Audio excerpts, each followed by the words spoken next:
The whole makeup thing is very personal and it is very optional. But makeup for me is very aesthetically pleasing. The whole process of makeup is like a meditation process for me. It just lifts my mood up. Today I'm going to share some of the tips that I follow even on those days when I don't really feel that I need to go for makeup look or I need to put some makeup on. So let's get started and see how the whole process goes when I really want to keep it simple yet presentable. It's about the put together look. I do not have any makeup on my face. Actually, this is the box that I always carry with me when I am in the process of quick makeup. In this box, I have those things that are really very pleasing to me. Going to start with my makeup mist. It's about feeling nice, feeling fresh, and when my skin looks beautiful, I really feel.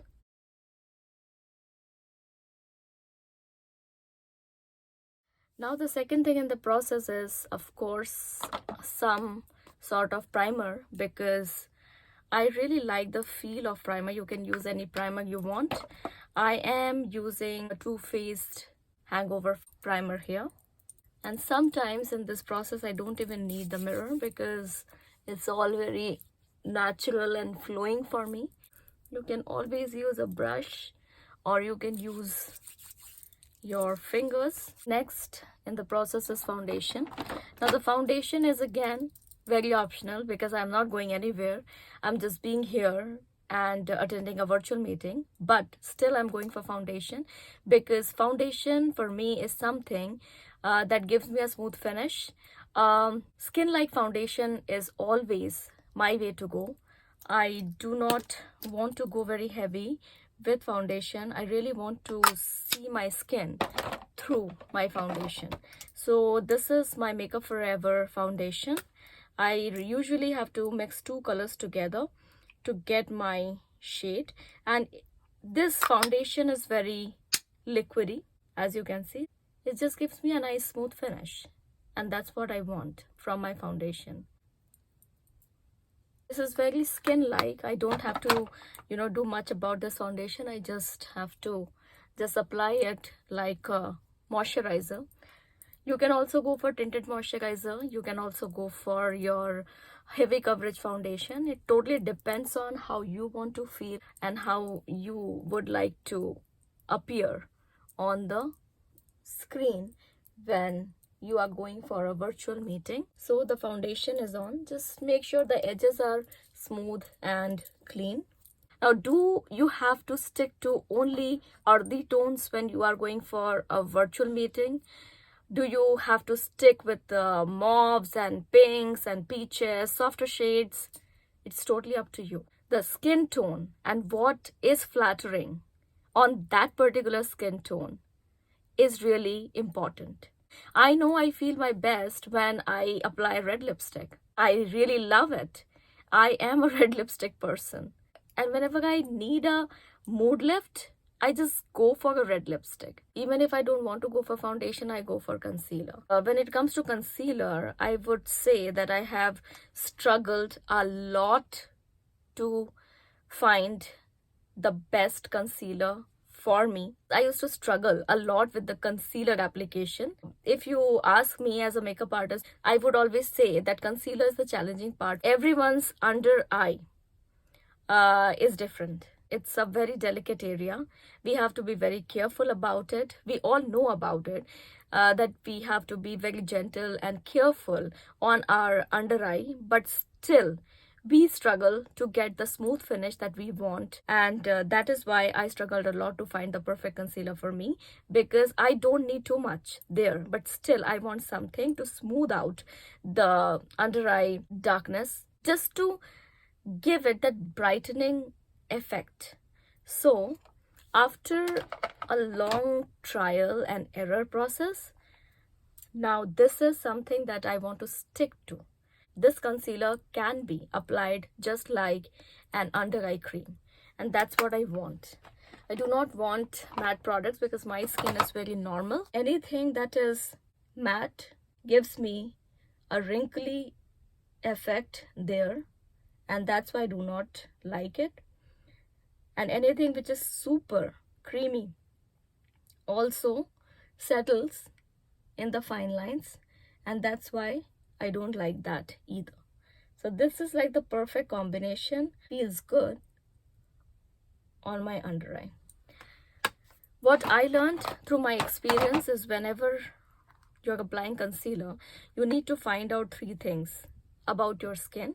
The first thing, what is the skin type? The second thing, what is the correct tone, the correct shade for you? And the third thing, how much do you need? Do you need a lot? Do you need less? Because most of the time, less is more. Layering is very important. You can only feel whether it is right or it's not right after the application. Dab very gently, very softly. Be very light-handed. And this is a very important step because instantly you feel that your whole makeup mode is lifted. Hard candy powder. I've seen that my skin can bear powder, and that's why I really want to use it generously, and then I'm going to dust it off. So it is all about the practices that I have on my skin. But I have applied makeup in 2019 on couple of clients, and every client's under eye requirement is different. Some really want something very moisturizing, some really want something matte, and for some it is somewhere in the middle. And the right shade, the right amount, and the right consistency of the concealer is really, really important. That would give you the desired effect. Next thing is brows. For brows, you can go with anything. You can go with a pencil. You can go with any brow pomade, whatever you like. But my preferred option is always eyeshadow, which is lighter than my hair color. This is the shade that I'm going to go with for my eyebrows, and this will give me a very natural finish, but it will still frame my face. I find it very easy to keep these products separately in a box because then I don't have to search for those products, and I can just keep going with them one after one. If I do that, I don't even feel very overwhelmed. I really do not want a very precise look here. The more natural it is, the better it is.